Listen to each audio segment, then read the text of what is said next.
நாம் இன்னைக்கு பார்க்க போகிறது பின்னணி பாடகி ஸ்வர்ணலதா பற்றி தான்.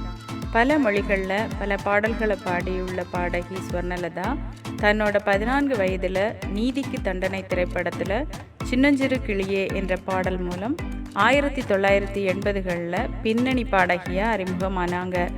ஏஆர் ரஹ்மான் பாடல்களுக்கு முதலில் பாடும் வாய்ப்பு பெற்ற ஒரே பாடகி ஸ்வர்ணலதா. ஸ்வர்ணலதா தன்னோட குரலில் அனைத்து விதமான உணர்வுகளையும் தேவையான நேரத்தில் அளவோடு வெளிப்படுத்துவது அவங்களோட சிறப்பு அம்சமாக பார்க்கப்படுது. ஏழிசையின் ரீங்காரக்குயில் மற்றும் கந்தர்வ குரலரசி என்று கருதப்படும் இவர் தமிழ், தெலுங்கு, கன்னடம், இந்தி, உருது, மலையாளம், பெங்காலி, ஒரியா, படுகா உள்ளிட்ட பல மொழிகளில் 7000க்கும் அதிகமான பாடல்களை பாடியிருக்காங்க. ஸ்வர்ணலதா இசைத்துறையில் ஸ்வர்ண குயில் என்று அன்போடு அழைக்கப்பட்டாங்க. இனிமையான குரல் வளமும் பன்முக பாடும் திறனும் கொண்ட ஸ்வர்ணலதா ஸ்வரங்களின் அரசி என்றும் இந்தியாவின் ஹம்மிங் குயின் என்றும் போற்றப்பட்டாங்க. கருத்தம்மா திரைப்படத்தில் வந்த போராளை பொன்னுத்தாயி பாடல் பாடியதற்காக சிறந்த பாடகிக்கான இந்திய தேசிய விருது வாங்கினாங்க.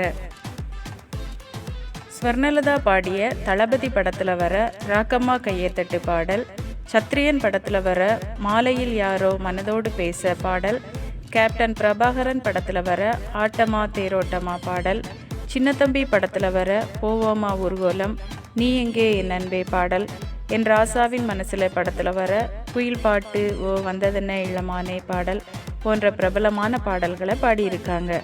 இந்தியாவின் சிறந்த பின்னணி பாடகிக்கான வெள்ளி தாமரை விருது, தமிழ்நாட்டின் சிறந்த பின்னணி பாடகிக்கான விருது, தமிழ்நாட்டின் சிறந்த பின்னணி பாடகிக்கான கலைமாமணி விருது, சிறந்த பின்னணி பாடகிக்கான ஃபிலிம்ஃபேர் விருது போன்ற பல விருதுகளை வாங்கியிருக்காங்க. ஸ்வர்ணலதாவின் திறமையை பாராட்டி நௌஷாத் அலி தன்னோட மோதிரத்தை ஸ்வர்ணலதாவுக்கு விருது போல கொடுத்தாரு. இசைஞானி இளையராஜாவுக்காக 300க்கும் மேற்பட்ட பாடல்களை பாடியிருக்காங்க.